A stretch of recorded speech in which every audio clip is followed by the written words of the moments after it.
25 question आपके direct electronics से दे दिया है। अब इसमें कंट्रोल सिस्टम आ गया है, सिग्नल सिस्टम आ गया है, एनालॉग इलेक्ट्रॉनिक्स आ गया, क्योंकि एक के सिलेबस में ना आपको इलेक्ट्रॉनिक्स ना चाहते हुए भी आएगा ही आएगा। तो 60-65 नंबर पे सिलेक्शन नहीं होगा, आपको ना चाहते हुए भी इलेक्ट्रॉनिक्स में आना पड़ेगा। ये हमारे लिए इंपॉर्टेंट है बेटा, ये वाला जो पॉइंट है ना, ये हमारे लिए इंपॉर्टेंट है। जय हिंद दोस्तों, जो भी आज इलेक्ट्रिकल वाला ये वीडियो देख रहा होगा ना, याद रखिएगा, अगर आपके एई के पेपर में इस टाइप का क्वेश्चन आ जाएगा, आप नहीं बना पाएंगे बेटा। इसलिए वीडियो को पूरा देखिए और सीरियसली देखिएगा, क्योंकि मैं जितना भी चीजें बता रहा हूँ ना, वो इंपॉर्टेंट होगा आने वाले एसएससी जेई के लिए, एनएमडीसी के पेपर के लिए, सेल के लिए, ठीक है ना। तो बिना किसी देरी के वीडियो को स्टार्ट करते हैं।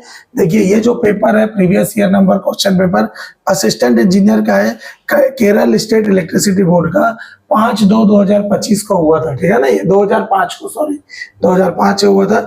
चलिए, इसमें एई के लेवल पे ना एनालॉग इलेक्ट्रॉनिक्स और सिग्नल सिस्टम से बहुत सारे क्वेश्चन भर दिया है। लिखा है, Which of the following MOSFET is the employed in the CMOS? CMOS आपको पता है बेटा, कॉम्प्लीमेंट्री मेटल ऑक्साइड सेमीकंडक्टर होता है। तो इस जगह पर जो होगा ना, हमेशा पी चैनल, ये जो रहता है ना, both channel and both N channel and P channel, इसमें CMOS में हम लोग यूज करते हैं, ठीक है ना। ध्यान रखिएगा, बहुत इंपॉर्टेंट है CMOS। नंबर सेकंड है, the pass band of the tuned circuit of a radio receiver should be equal to। आप सिर्फ अगर इलेक्ट्रिकल वाले हैं, सिर्फ ये वीडियो देखिए बेटा, भले आप एनालॉग नहीं पढ़े होंगे, एनालॉग के मुश्किल से ना 4-5 क्वेश्चन आता है, लेकिन अगर वो लंबा क्वेश्चन दे देगा बहुत सारा, तो आपको बनाना पड़ेगा। और इसमें मैं जितना भी आपको डेटा दूंगा ना, वो बहुत इंपॉर्टेंट होगा, ध्यान से देखिएगा। बोल रहा है, the pass band of the tuned circuit of a radio receiver should be equal to, क्या होना चाहिए पास बैंड का, ये हमेशा 5 किलोहर्ट्ज का होना चाहिए एक ट्यून्ड सर्किट का। क्लियर है? ये बस डेटा याद करते चलिए, आप आराम से हो जाएगा। बोल रहा है, in a superhet broadcast receiver the frequency of the local oscillator is. एक फ्रीक्वेंसी लोकल ऑसिलेटर का क्या होगा, तो हमेशा ये higher than the incoming signal होगा। आप बोलेंगे मैं ऐसा क्यों बोल रहा हूं, क्योंकि हमारे पास एक फॉर्मूला होता है, जो इंटरमीडिएट फ्रीक्वेंसी होता है ना। देखिए, मैं आपके लिए सारा चीज बता रहा हूं। जो इंटरमीडिएट फ्रीक्वेंसी होता है ना, हमेशा local oscillator frequency minus signal frequency होता है। अगर आप यहां से लोकल ऑसिलेटर फ्रीक्वेंसी निकालेंगे ना, लोकल ऑसिलेटर फ्रीक्वेंसी, तो ये सिग्नल फ्रीक्वेंसी इधर आ जाएगा, ये intermediate frequency plus signal frequency, तो ये हमेशा बढ़ा हुआ आता है। इसीलिए मैंने कहा कि हायर होगा ये। तो option number 1 is our correct answer, higher than the incoming signal, ठीक है ना, ध्यान रखिएगा। अगला क्वेश्चन है, द इन एफएम का मतलब है फ्रीक्वेंसी मॉड्यूलेशन, तो noise can be further decreased bye. एक फ्रीक्वेंसी ऑसिलेशन में ना अगर नॉइस उत्पन्न होता है, तो हम कैसे उसको डिक्रीज करते हैं, तो हमेशा क्या करेंगे, इंक्रीजिंग द डेविएशन। डेविएशन को बढ़ाकर हम नॉइस को क्या कर सकते हैं, कम कर सकते हैं। आप सिर्फ और सिर्फ ऑप्शन देखिए, याद करने का कोशिश करिए, ठीक है ना। नेक्स्ट, ये बहुत इंपॉर्टेंट है, ये अपने सीएसईबी के लिए भी इंपॉर्टेंट होगा और एसएससी जेई के लिए भी इंपॉर्टेंट होगा। ध्यान से देखिए, the modulation index of a wide band frequency modulation signal is. तो सबसे पहले ये मॉड्यूलेशन होता क्या है बेटा, तो मॉड्यूलेशन होता है, जैसे मैं आवाज से बोला, तो मेरे को अपने आवाज को बहुत दूर तक पहुंचाना है, तो मैं अपने आवाज को ना एक कैरियर का मतलब होता है जिसमें मैं अपने साउंड्स को रखूं ना, तो वो कैरियर क्या करे, मेरे आवाज को फैला दे एकदम बड़ा सा। जैसे मैं माइक में बोला तो मेरा आवाज बहुत दूर तक जाएगा, ऐसे बोलूंगा तो आवाज नहीं जाएगा, इसी को बोलते हैं मॉड्यूलेशन। तो मॉड्यूलेशन बहुत सारे टाइप के रहते हैं, मेनली 3 टाइप का, एम्पलीट्यूड, फ्रीक्वेंसी और फेज मॉड्यूलेशन, ठीक है ना। तो मॉड्यूलेशन इंडेक्स क्या होता है, तो मॉड्यूलेशन इंडेक्स ये बताता है कि कैरियर फ्रीक्वेंसी में आपने कितना बदलाव किया है। मैं इसका एक चार्ट आपको दे देता हूं, हर फ्रीक्वेंसी का अलग अलग मॉड्यूलेशन इंडेक्स होता है। देखिए, ये है मॉड्यूलेशन इंडेक्स। इसका तात्पर्य क्या होगा, कैरियर सिग्नल में कितना बदलाव हुआ है। अगर एम्पलीट्यूड मॉड्यूलेशन बोल रहा है ना, तो एम से दर्शाते हैं मॉड्यूलेशन इंडेक्स को, ये होता है वीएम अपॉन वीसी। वीएम होगा मॉड्यूलेटिंग सिग्नल, वीसी होगा कैरियर सिग्नल। ये हमारे लिए इंपॉर्टेंट है बेटा, ये वाला जो पॉइंट है ना, ये हमारे लिए इंपॉर्टेंट है। अगर m की वैल्यू लेस देन 1 होगी ना, तो इसे मैं कहूंगा under modulation. m equal to 1 होगी ना, तो 100% मॉड्यूलेशन, सबसे बेस्ट मॉड्यूलेशन होता है। और m इज ग्रेटर देन 1 होगा, तो इसको बोलते हैं ओवर मॉड्यूलेशन, मतलब इसमें कुछ ना कुछ खराबी हो रहा है, इसीलिए इसको ओवर मॉड्यूलेशन। अचानक से आवाज बहुत तेज हो गया, आपने को कुछ सुनाई नहीं दे रहा है, तो इसको बोलेंगे ओवर मॉड्यूलेशन। ठीक है, दूसरा नंबर होता है फ्रीक्वेंसी मॉड्यूलेशन। इसमें फ्रीक्वेंसी को हम मॉड्यूलेट करते हैं, तो इसका भी formula delta F divided by F M. Delta F होगा फ्रीक्वेंसी डेविएशन, एफ एम होगा मॉड्यूलेटिंग फ्रीक्वेंसी। तो इस जगह में ये हमारे लिए इंपॉर्टेंट होगा ट्रिपल स्टार में। एम जब 1 होता है ना, लेस देन 1 होगा, तो ये नैरो बैंड फ्रीक्वेंसी कहलाएगा। एम इज ग्रेटर देन होगा तो वाइड बैंड फ्रीक्वेंसी होगा।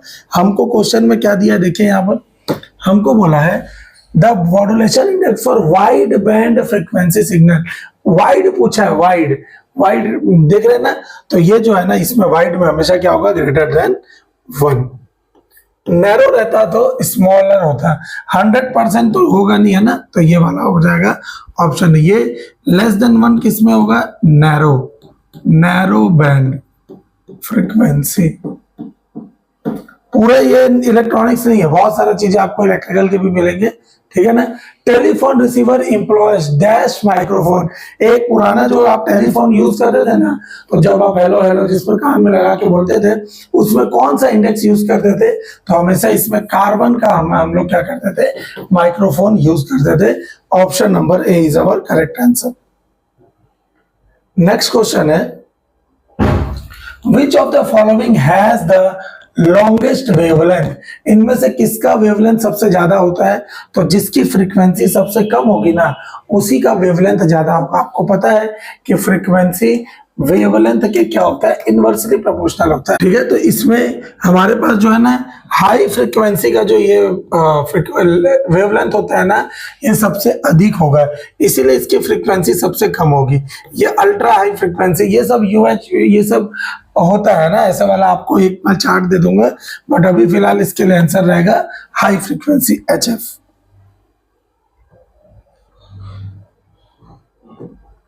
For an electromagnetic wave, the electric field component always meets a perfectly ground surface at an angle of, ये एंगल है बेटा, 0 डिग्री है ये ना, 45 डिग्री है, 90 डिग्री है, 180 डिग्री है। ठीक है, तो ये बोल रहा है कि इलेक्ट्रोमैग्नेटिक वेव के लिए इलेक्ट्रिक फील्ड का हिस्सा पूरी तरीके से जमीन सतह से किस कोण पर बनता है, तो हमेशा 90 डिग्री पर।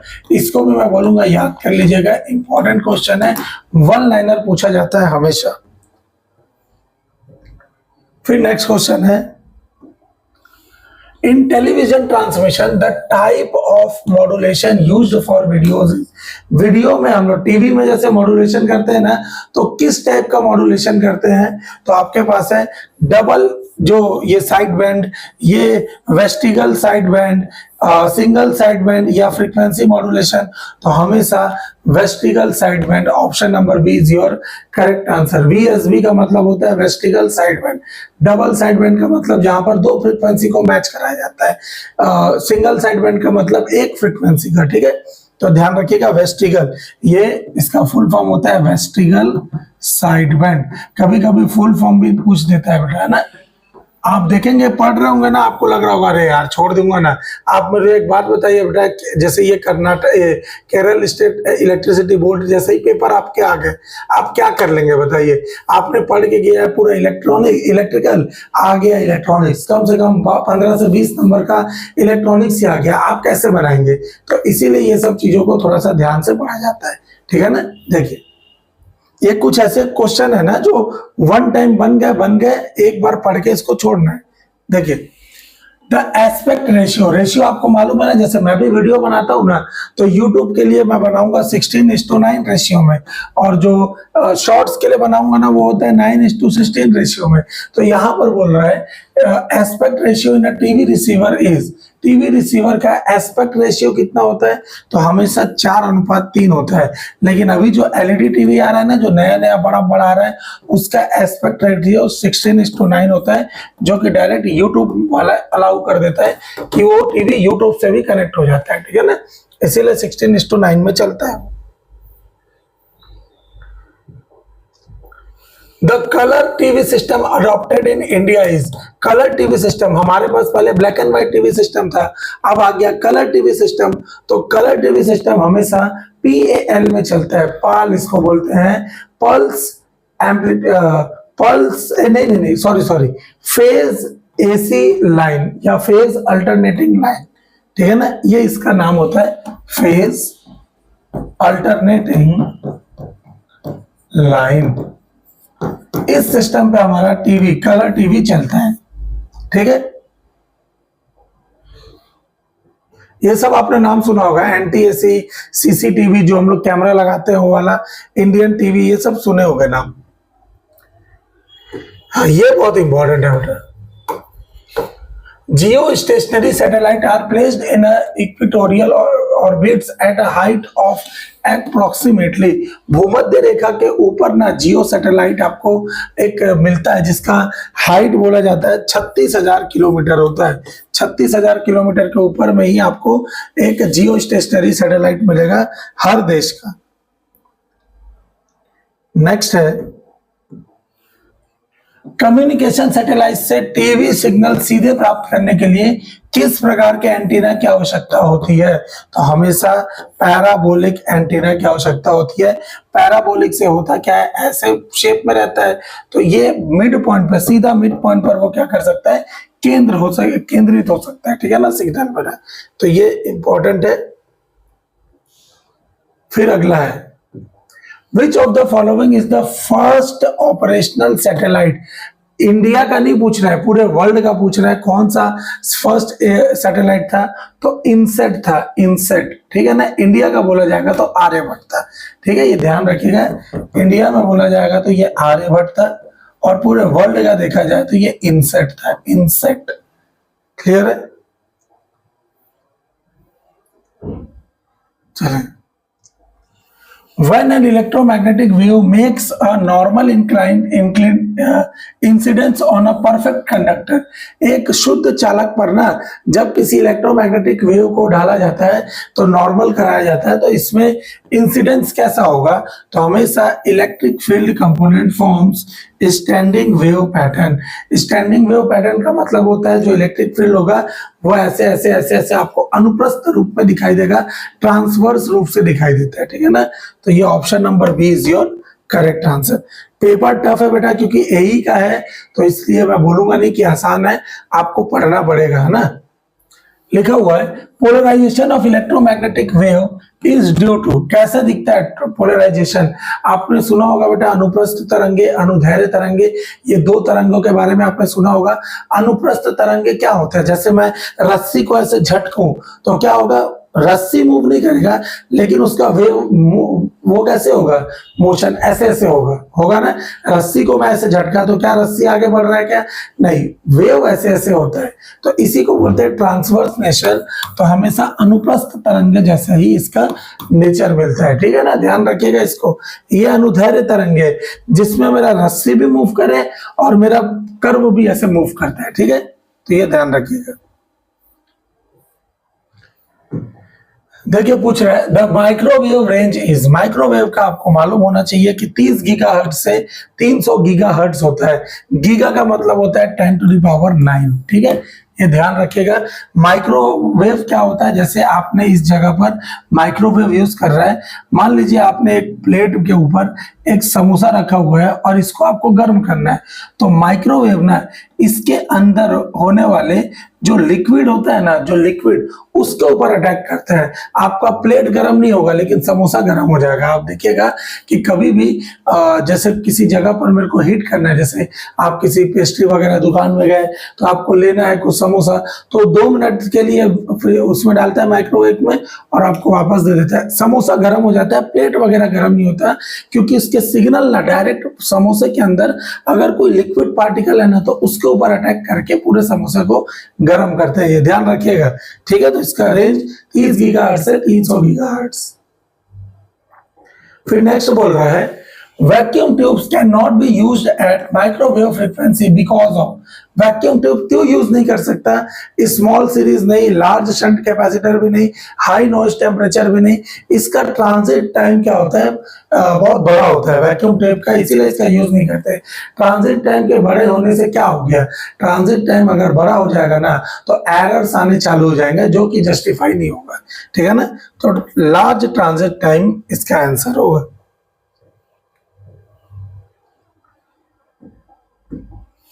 The control system in which the output has no effect upon the input quantity is termed as।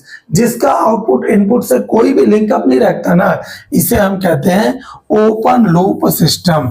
और अगर वो एक फीडबैक, ये जैसे मैं बोला ये मेरा सिस्टम है, ये इनपुट है, ये आउटपुट है ना, ये इनपुट है, ये आउटपुट है, तो आउटपुट कोई कनेक्ट नहीं है ना, तो ये ओपन लूप सिस्टम हो गया। लेकिन अगर यही सिस्टम ऐसा है, ये इनपुट है, ये मेरा आउटपुट है, और इस आउटपुट को मैं फीडबैक की जरूरत है, ये फीडबैक है, इस फीडबैक की सहायता से अगर मैं इनपुट में जोड़ दिया ना तो ये बन जाएगा क्लोज लूप सिस्टम। लेकिन इसमें बोल रहा है कि इनपुट से कोई भी उसका कनेक्शन ना हो, मात्रा पर निर्भर नहीं पड़ता, इसे कहा जाता है ओपन लूप सिस्टम। क्लियर है? ध्यान रखिएगा, इंपॉर्टेंट चीजें बता रहा हूं, ये नहीं होना चाहिए कि सर ये नहीं पढ़े थे, ऐसा नहीं है ना, पूरा पूरा पढ़ के जाना है। A system is said to be linear if it obeys the principle of। एक सिस्टम लीनियर कहलाता है कब होगा? अगर इसमें ऑप्शन रहता ओम्स लॉ तो मैं बोलता, लेकिन ओम्स लॉ तो है नहीं, तो इसमें आंसर हो जाएगा सुपरपोजिशन एंड होमोजेनिटी को अगर वो सेटिस्फाई कर रहे हैं ना, मतलब वो कहलाएगा लीनियर पोजीशन, ठीक है। लीनियर इक्वेशन ऐसा नहीं होता है। लीनियर क्या होगा? जिसका आउटपुट इनपुट को डायरेक्ट एक रिलेशन या एक इक्वेशन से फॉलो करे, वही कहलाता है लीनियर इक्वेशन, ठीक है ना, याद रखिएगा इसको। फिर बोल रहा है next, Mason gain formula states the. Mason gain को क्या कहा जाता है? मैसन गेन फॉर्मूला क्या होता है? तो gain of a single stage नहीं भाई, gain of a open loop path नहीं, gain of a close loop path नहीं, overall gain for the system. ये मैसन गेन फॉर्मूला से हम किसी भी सिस्टम का ना, चाहे वो ओपन लूप हो चाहे क्लोज लूप हो, उसके ओवरऑल गेन को क्या कर सकते हैं? फाइंड आउट कर सकते हैं। ये मैसन गेन फॉर्मूला होता है, जिसका हम लोग सिग्नल फ्लो ग्राफ जो कंट्रोल सिस्टम का यूनिट नंबर 1 है उसके लिए यूज होता है। आज का क्लास इलेक्ट्रिशियन वाले लोग के लिए नहीं है भाई, ये इंजीनियरिंग और डिप्लोमा वाले लोग के लिए है। तो आराम से अच्छे से देख लीजिएगा बेटा, क्योंकि आपको ये सब क्वेश्चन कोई कराने वाला नहीं है यूट्यूब में, आप मेरे से लिख के ले लीजिए, ठीक है ना। चलिए नेक्स्ट है, The steady state error is the value of error signal when it tends to। हमेशा जब वो इंफिनिटी तक जाता है ना, एन इंफिनिटी वैल्यू, तब वो क्या होगा? हमेशा त्रुटि का वह मान है जब t की वैल्यू प्रवृत्त हो जाती है, मतलब इंफिनिटी पे चल जाता है, तब स्टेडी स्टेट एरर आता है, ठीक है ना। नेक्स्ट है, The necessary and sufficient condition for stability is defined by। एक स्टेबिलिटी के लिए क्या होगा? तो रूथ, ये ROUTH है, Routh locus technique, Routh stability criteria, Nyquist criteria. तो इसका आंसर होगा बेटा, ध्यान रखिएगा, राउथ स्टेबिलिटी और Nyquist, both A and B दोनों होगा, ठीक है। रूथ लोकस टेक्निक अलग हो जाता है, रूथ लोकस टेक्निक से भी हम अलग से चीजों को फाइंड आउट करते हैं। ये सब हम बोडे प्लॉट, नाइक्विस्ट प्लॉट, लुक, ये सब फ्रीक्वेंसी रिस्पॉन्स में हम यूज करते हैं, ठीक है। तो अच्छे से ध्यान में रखिएगा। जो पढ़ा होगा कंट्रोल सिस्टम उसको पता होगा बेटा, जो नहीं पढ़ा है उनके लिए कुछ बोल नहीं सकते, बट डिप्लोमा वाले के लिए कहीं कहीं का अगर आप थोड़े बड़े लेवल का एग्जाम देंगे तो कभी कभी कंट्रोल सिस्टम और सिग्नल सिस्टम का पेपर दे देता है, जैसे ये केरल स्टेट इलेक्ट्रिसिटी बोर्ड का किया था, ठीक है ना, ये ऐसे आता है। Bode plot is normally drawn for, Bode plot किसके लिए यूज होगा, तो Bode plot any type of system, close loop system, open loop system या डिफरेंशियल, तो ये होगा भाई ओपन लूप सिस्टम। इसी बोर्डे प्लॉट में ना हम लोग OLTF निकालते हैं, ओपन लूप ट्रांसफर फंक्शन, ठीक है ना, जिसका change in output upon change in input करके निकालते हैं, ठीक है।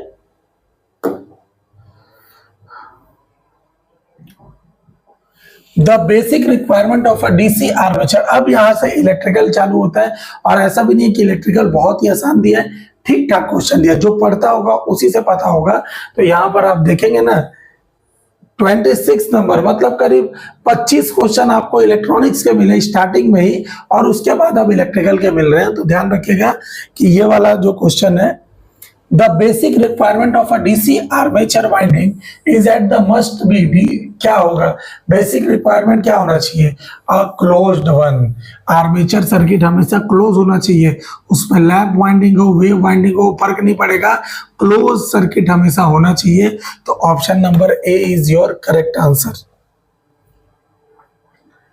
नेक्स्ट क्वेश्चन है, the sole purpose of a commutator in a DC generator is, commutator का सोल पर्पस, एक अकेले का पर्पस क्या होता है, इंक्रीज आउटपुट वोल्टेज, नहीं भाई, reduce sparking at brushes, provide smoother output, या convert the induced AC to DC, तो ये ऑप्शन नंबर डी होगा, convert the induced AC to DC, ठीक है ना, ये कम्यूटेटर का मेन काम होता है।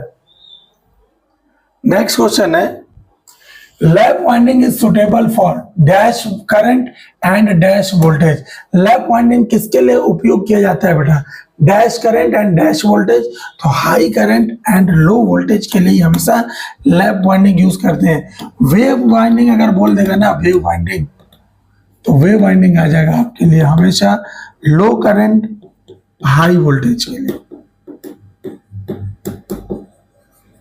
ये बेसिक डिफरेंस याद रखना है।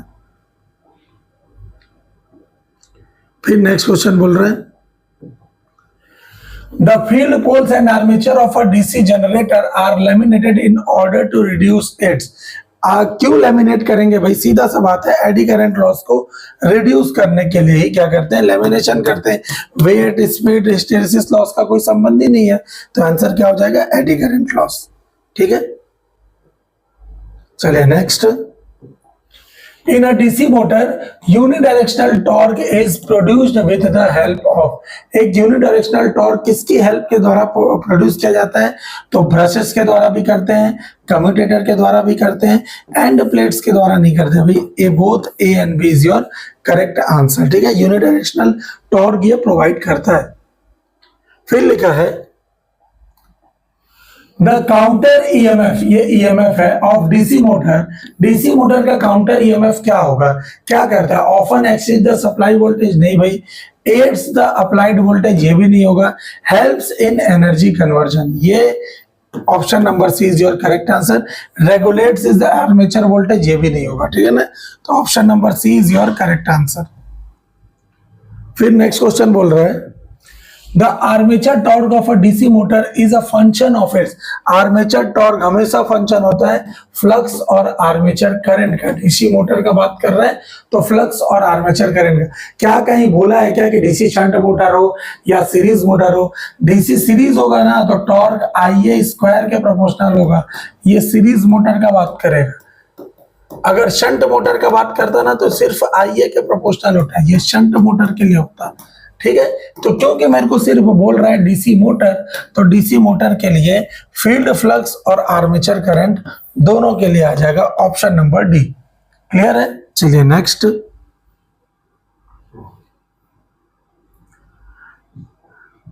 The shaft torque of a DC motor is less than it's armature torque because of. एक शाफ्ट टॉर्क आर्मेचर टॉर्क से हमेशा कम क्यों होता है? क्योंकि शाफ्ट टॉर्क रोटेशनल होता है बेटा। ये यहाँ पर क्या होगा? आंसर नंबर डी, रोटेशनल होता है, इसीलिए ये क्या है? आर्मेचर टॉर्क से हमेशा कम आता है। तो मैं बोल सकता हूँ बेटा कि डीसी मोटर का जो शाफ्ट टॉर्क होगा ना, shaft torque always less than armature torque, ठीक है, क्योंकि शाफ्ट टॉर्क हमेशा रोटेशनल होता है। ठीक है, चलिए next. If load on a DC shunt motor is increased, its speed is decreased due to primarily to। अगर मैं कहीं पे लोड बढ़ाऊंगा ना तो स्पीड डाउन हो जाएगा। ये क्यों होता है बेटा? Increase in its flux, decrease in back EMF, increase in armature current या इंक्रीज इन ब्रश ड्रॉप। मैं चाहूंगा इसका आंसर आप मुझे कमेंट सेक्शन में बताइएगा कि जैसे जैसे मैं लोड बढ़ाता हूं तो स्पीड क्यों डाउन हो जाता है, ये मुझे आप कमेंट सेक्शन में बताइएगा। ठीक है, इसका आंसर इंपॉर्टेंट है बेटा, एई जेई वाले लोग के लिए मोस्ट इंपॉर्टेंट है ये क्वेश्चन। अपने से आप क्या आंसर लेते हैं मुझे कमेंट सेक्शन में जरूर बताइएगा, मैं इसका आंसर आपको नेक्स्ट वीडियो में जरूर दूंगा। ठीक है ना, चलिए, बहुत आसान है, ऐसा नहीं है कि बहुत टफ है। आप बनाएंगे आपको अपने आप पता चल जाएगा। इसी यही फॉर्मूला होगा, EB equal to 5ZNP upon 60 है। मैं इसको भी बता दिया EMF इक्वेशन को, अब भी आप बना सकते हैं। ठीक है, चलिए नेक्स्ट। देखिए लिखा है a large series motor, a large series motor is never started without some mechanical load on it because otherwise it will।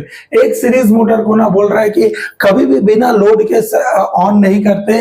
क्यों ऐसा नहीं करते? क्योंकि सीरीज मोटर आपको पता है बेटा अचानक से इतना स्पीड पकड़ लेता है ना कि हम अपने आप को ही जला लेता है, तो develop excessive speed and damage itself. इसीलिए बोला जाता है कि डीसी सीरीज मोटर को कभी भी ना विदाउट लोड ऑन नहीं करते, हमेशा लोड लगा के ही उसे ऑन किया जाता है। तो डीसी सीरीज मोटर का स्टार्टिंग टॉर्क भी हाई होता है। तो option number B is your correct answer.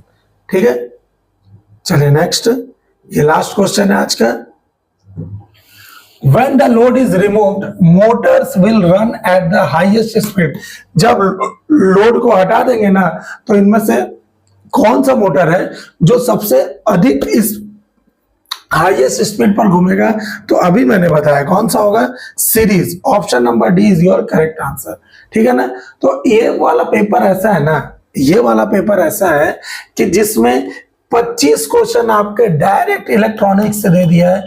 अब इसमें कंट्रोल सिस्टम आ गया है, सिग्नल सिस्टम आ गया है, एनालॉग इलेक्ट्रॉनिक्स आ गया है, तीनों जो सबसे टफ माने जाते हैं सारा चीज दे दिया है इसमें। और इलेक्ट्रिकल के 10 ही क्वेश्चन अभी मिला है। अब हो सकता है मैं भी आगे 35 में देखते हैं कि इलेक्ट्रॉनिक्स ज्यादा है कि इलेक्ट्रिकल ज्यादा है। ठीक है ना, क्योंकि एई के सिलेबस में ना आपको इलेक्ट्रॉनिक्स ना चाहते हुए भी आएगा ही आएगा। तो CSEB एई का जो भी तैयारी कर रहे हैं उनके लिए ये सब क्वेश्चन इंपॉर्टेंट हो जाता है। मेरे को पता है कि आप पहली बार वीडियो देखेंगे ना तो आपको बहुत बोर लगेगा, अरे छोड़ दूंगा। लेकिन आप मुझे खुद बताइए बेटा, अगर आप इलेक्ट्रिकल बहुत अच्छे से पढ़े हैं और आपके 100 में 25 क्वेश्चन इलेक्ट्रॉनिक सेक्शन से दे देगा, तो क्या आप 75 में आप पास हो पाएंगे? क्या 75 में भी आपको इलेक्ट्रिकल पूरा आएगा नहीं, तो 60-65 नंबर पे सिलेक्शन नहीं होगा। आपको ना चाहते हो भी इलेक्ट्रॉनिक्स में आना पड़ेगा। और इलेक्ट्रॉनिक्स बहुत टफ नहीं है, बस कंसेप्चुअली और कुछ चीजें डेटा टाइप के हैं, उसको अगर हम याद कर लेते हैं तो हमारे लिए सिलेक्शन पक्का हो जाएगा। ठीक है ना, वीडियो अच्छा लग रहा होगा तो अपने दोस्तों के साथ शेयर जरूर करिएगा, और चैनल पर नए हैं तो सब्सक्राइब भी कर लीजिएगा, क्योंकि यहाँ पर मैं आपको इलेक्ट्रिकल के सारे MCQs एक साथ करवाता हूँ विद कंप्लीट डिटेल के साथ। ठीक है ना, चलिए मिलते हैं अगले वीडियो में। थैंक यू सो मच, जय हिंद।